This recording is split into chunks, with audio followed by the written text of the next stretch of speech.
results rule. It's that way from the classroom to the boardroom.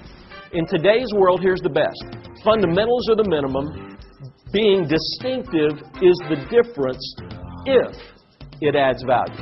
If you want to be a really successful person, that your opportunities for that grow exponentially by going back to those very simple words that begin with, on my honor, I will.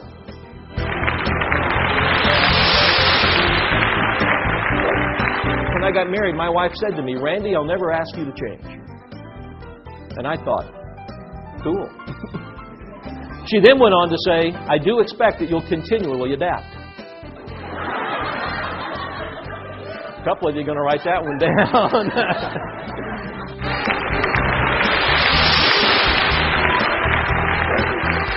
Products and services are in fact interchangeable. So from the mind of your customer, here's what we're saying is your customers look at it and they think of you in two situations.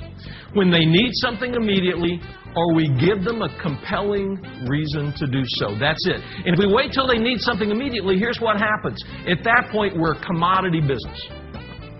And now we're competing on low price. Now, there's nothing wrong with being a low-price provider, but I think that the way you want to position yourself and everything that I understand about the way you're trying to position yourself is we have to give them a compelling reason to think about us. You see, I think when it comes down to it, most of us know the words.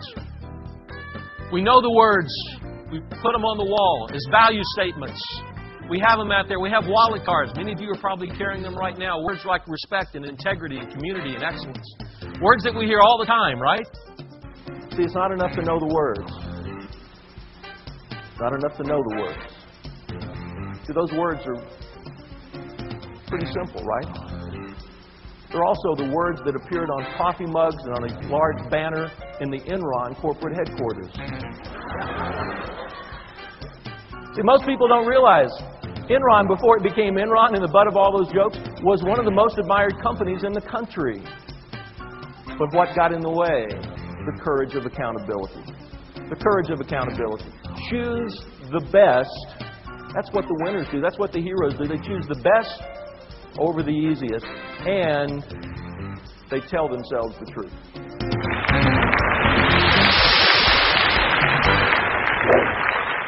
Right over here. And as soon as I showed the picture of Eva, he jumped up and down. I mean, he just got really excited. Right, in fact, sir, with the goatee, right about where you are. If you could just kind of jump up and down. So, okay. Never mind.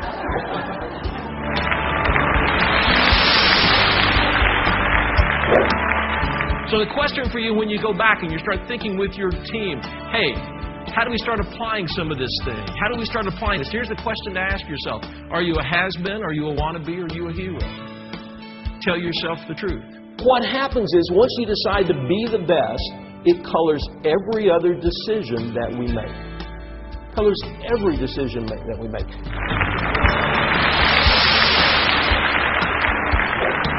My job today has really been pretty simple. It's to push you a little bit. It's to push you to think about the possibility of what would happen if organizations all across our country, both companies and associations and government agencies, all took a very simple oath and said, on my honor, I'll do my best to do my duty, to God and my country, to obey the Scout Law, to help others at all times, to keep myself physically strong, mentally awake, and morally straight. What would happen if we did that? And then to hopefully give you 3 ideas you can take away. 1, align. Make sure everything is aligned up so that what you say you believe and what actually happens are the same. 2, reward. 3, model. Push you to go back and make a difference, to influence others. That's what leadership really is about.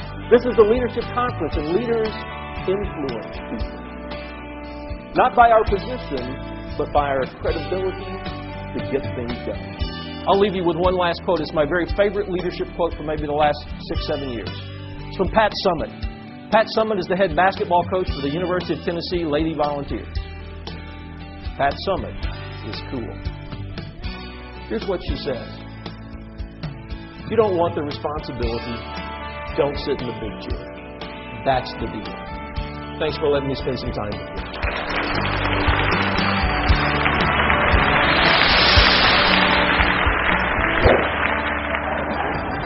So I will tell you that I attended my very first CPAE Awards night in 1989. And during that night, I sat there having a question run through my head. It's the same question many of you will no doubt ask tonight. Who are these people? I mean, I know who they think they are and who the introductions think you, but who are they really?